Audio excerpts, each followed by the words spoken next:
Hi friends, welcome to super kitchen. இந்த வீடியோவில் எல்லாராலையும் ரொம்ப ஈஸியாக டேஸ்டாக குவிக்காக செய்கிற மாதிரி நான் வீடியோவில் செஞ்சு காட்டியிருக்கேன். இந்த நியூ ட்ரிக்கை யூஸ் பண்ணி பார்க்குறதுக்கும் சாப்பிட்றதுக்கும் இது சமோசாவா இல்லை பப்ஸா அப்படின்னு கன்ஃபியூஸ் ஆகிற அளவுக்கு இதை பாருங்கள். நல்லா இது போல் லேயராக இந்த மாதிரி நல்லாவே கிறிஸ்பியா இது உள்ள இருக்குல்ல ஸ்டஃபிங், இது ரொம்பவே டேஸ்டா எப்படி செய்யறதுன்னு தான் கத்துத்தர போறேங்க. இதுக்கப்புறம் ரொம்ப குறைவான நேரத்துல 50 சமோசாவா இருந்தாலும் சும்மா ஈஸியா அசால்ட்டா செய்ய போறீங்க. வீடியோவை ஸ்கிப் பண்ணாம பாருங்க, எப்படி செய்யலான்னு பார்ப்போம். அதுக்கு முதல்ல சமோசாக்குள்ள வைக்கிற ஸ்டஃபிங் ரெடி பண்றதுக்காக பேன்ல 3 டேபிள் ஸ்பூன் சமையல் எண்ணெய் சேர்த்துக்கோங்க.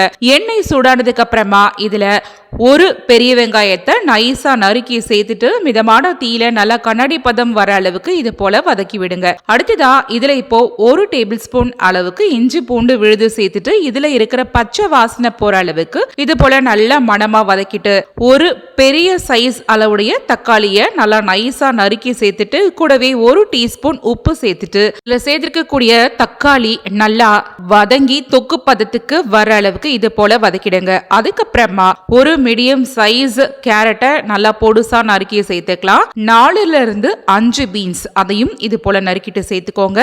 ஒரு குடமிளகாயில பாதிய நல்லா நைஸா நறுக்கி சேர்த்திருக்கேன். கூடவே 3/4 டீஸ்பூன் தனி மிளகாய் தூள், 3/4 டீஸ்பூன் தனியா தூள், 3/4 டீஸ்பூன் சீரகத்தூள் கண்டிப்பா சேருங்க, அப்போதான் ஸ்டஃபிங் நல்லா சுவையா இருக்கும். கூடவே 1/4 டீஸ்பூன் அளவுக்கு மஞ்சள் பொடி சேர்த்துட்டு இப்போ நம்ம சேர்த்திருக்கக்கூடிய காய்கறிகள் 3/4 வாசி அளவு வேகிற மாதிரி நல்லா ஒரு மிதமான தீயில வதக்கி இது போல எடுத்துக்கோங்க.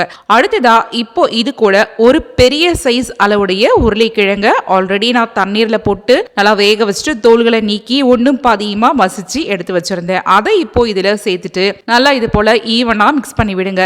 இந்த உருளைக்கிழங்கு மசியல் சேர்க்கறதுனால இந்த ஸ்டஃபிங் ஒரு நல்ல பைண்டிங் கிடைக்கும், அதே சமயம் நல்ல டேஸ்டாவும் இருக்கும். இப்போ அடுத்ததா கொஞ்சமா நறுக்கின கருவேப்பிலை இலைகள், நறுக்கின கொத்தமல்லி இலைகள், கூடவே 1 டீஸ்பூன் சர்க்கரை எடுத்து இது போல தூவின மாதிரி சேர்த்துட்டு நல்ல ஒரு மிதமான சூடுல 1 நிமிஷத்துக்கு ஈவனா கலந்து விட்டுட்டு கேஸ் ஸ்டவ் கம்ப்ளீட்டா ஸ்விட்ச் ஆஃப் பண்ணிடுங்க. இப்ப சுட சுட இருக்கிற இந்த மசாலாவை எடுத்து வேற ஒரு பாத்திரத்துல டிரான்ஸ்ஃபர் பண்ணி வச்சிடலாம். இது இப்ப நல்லா முழுமையா ஆறிக்கிட்டே இருக்கட்டும். அடுத்ததா சமோசாவுக்கு மேல் லேயருக்கு தேவைப்படுற மாவை ரெடி பண்ணிடலாம். அதுக்காக ஒரு பாத்திரத்துல நான் 250 ml மெஷரிங் கப்பால 1 கப் அளவுக்கு கோதுமை மாவும் அதே கப்பால 1 கப் அளவுக்கு மைதாவும் சேர்த்திருக்கேன். கூடவே 1 டீஸ்பூன் உப்பு, 1 டேபிள் ஸ்பூன் எண்ணெய் சேர்த்துட்டு இப்போ இதை நல்லா மிக்ஸ் பண்ணிக்கலாம். நான் கோதுமை மைதா ரெண்டும் கலந்து எடுத்திருக்கேன். உங்களுக்கு மைதா சேர்க்கறதுல விருப்பம் இல்லைன்னா நீங்க முழுமையா கோதுமையை மட்டும் பயன்படுத்தி செய்யலாம். இப்போ நல்லா மிக்ஸ் பண்ணதுக்கு அப்புறமா இதுக்கு வேண்டிய அளவுக்கு தண்ணீர் சேர்த்துட்டு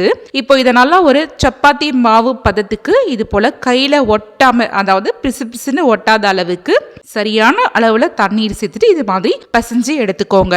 பிசைஞ்ச இந்த மாவை சப்பாத்தி தேய்க்கிற கட்டையில நல்லா ஃபோர்ஸா 2-3 நிமிஷத்துக்கு இது போல நல்லா அழுத்தி விட்டு அழுத்தம் கொடுத்து பிசைஞ்சு விடுங்க. இந்த மாதிரி பிசைஞ்சு விட்டாலே போதும், மாவு நல்ல சாஃப்டான டெக்ஸ்சர்ல ரெடியாகி வந்துடும். இப்போ ரெடியான இந்த மாவை சின்ன சின்ன உருண்டைகளா உருட்டி எடுத்துக்கலாம். நான் ரொம்ப பெருசாவும் இல்லாம ரொம்ப சின்னதாவும் இல்லாம ஒரு மீடியம் சைஸ் அளவுள்ள உருண்டைகளா இது போல உருட்டி எடுத்திருக்கேன். நான் எடுத்திருக்கக்கூடிய மாவோட அளவுக்கு எனக்கு 9 உருண்டைகள் கிடைச்சிருக்குங்க.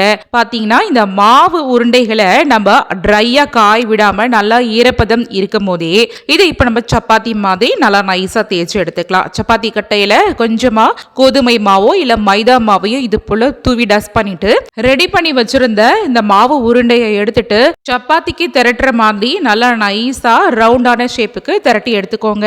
சப்பாத்திக்கு தேய்க்கிறத விடவே இன்னுமுமே நல்ல மெல்லிசா தேய்ச்சி எடுத்துக்கோங்க. உங்களால எந்த அளவுக்கு நைஸா பேப்பர் மாதிரி தேய்க்க முடியுமோ அந்த அளவுக்கு இது போல தேய்ச்சிக்கோங்க. அப்பதான் சமோசா நல்லாவே கிறிஸ்பியா இருக்கும். நான் இதே போல மித்த எல்லா மாவு உருண்டையுமே நல்லா ரவுண்டு ஷேப்புக்கு இந்த மாதிரி நைஸா திரட்டி எடுத்து வச்சிருக்கேன். இப்போ அடுத்ததா நம்ம திரட்டி இருக்கிற இந்த பீஸ்ல இருந்து ஒரு பீஸை எடுத்து வச்சுக்கோங்க.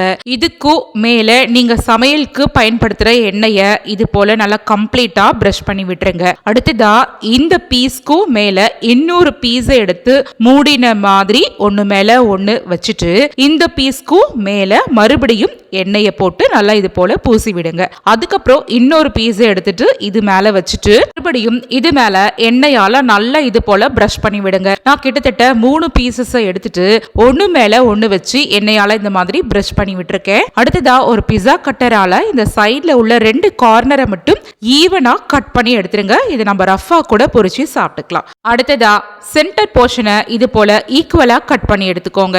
இப்போ கட் பண்ண பீசஸ ஒண்ணு மேல ஒண்ணா வச்சு இது மாதிரி அடுக்கிக்கோங்க. இப்ப பாருங்க, இந்த ஒரு பீஸ்ல நிறைய லேயர்ஸ் ஃபார்ம் ஆன மாதிரி நமக்கு ஒரு போர்ஷன் கிடைச்சிருக்கு. இப்போ இத மறுபடியுமே பிஸா கட்டரால ஈக்குவல் பீசஸா இந்த மாதிரி கட் பண்ணிக்கலாம். இப்போ நான் கிட்டத்தட்ட ஒரு 4 பீசஸா கட் பண்ணி எடுத்திருக்கேன். இப்போ ஒரு பீசஸையும் செப்பரேட்டா பிரிச்சு எடுத்து வச்சிருங்க. இதே போல சப்பாத்தி போல தேய்ச்சி வச்ச எல்லாத்தையுமே இந்த மாதிரி பீசஸா கட் பண்ணி தயார் பண்ணி எடுத்து வச்சுக்கோங்க.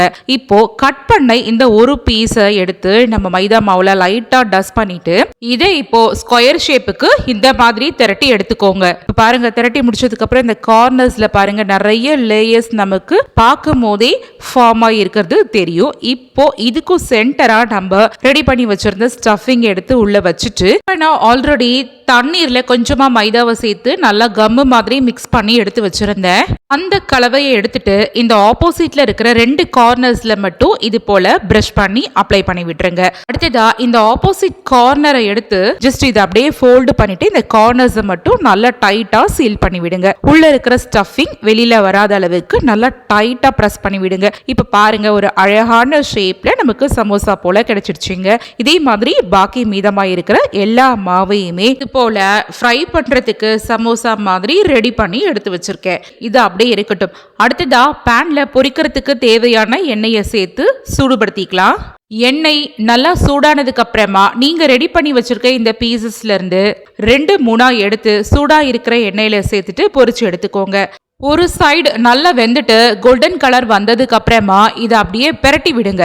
மறு சைடும் நல்லா வெந்துட்டு அந்த சைடும் நல்ல ஒரு கோல்டன் கலர் வந்ததுக்கு அப்புறமா எண்ணெயெல்லாம் வடிச்சிட்டு வேற ஒரு தட்டுக்கு மாத்தி எடுத்து வச்சிருங்க. நம்ம இது போல நல்ல ஒரு லேயரா இருக்கக்கூடிய சமோசாஸ் எல்லாம் பேக்கரிகள்லயோ இல்ல டீ கடைகள்லயோ தான் பார்த்திருப்போம். அதனால இது போல சமோசாஸை நம்ம கடைகள்ல தான் வாங்கி சாப்பிட்டுருப்போம். இப்போ இப்படிதான் செய்யணும் அப்படின்றத தெரிஞ்சுக்கிட்டோம்னா இனிமே நம்ம வீட்லயே ஈஸியா டேஸ்டா இது போல செஞ்சு சாப்பிடலாம். சரி, இப்போ ஃபர்ஸ்ட் பேட்சா சேர்த்த பீசஸ் எல்லாத்தையுமே ஃப்ரை பண்ணி எடுத்தாச்சு. இப்போ நெக்ஸ்டா அடுத்த பேட்சா பாக்கி மீதமா இருக்கிற எல்லா பீசஸையுமே சேர்த்துட்டு இந்த மாதிரியான ஒரு கோல்டன் கலர் வர்ற அளவுக்கு எண்ணெயில சேர்த்து ஃப்ரை பண்ணி எடுத்துக்கோங்க. ஃபைனலா கிறிஸ்பியா நல்ல லேயரா பாக்குறதுக்கு பப்ஸ் மாதிரி இருக்கக்கூடிய ஒரு டேஸ்டான சமோசாவை வீட்லயே இது போல ஈஸியா செஞ்சிருங்க.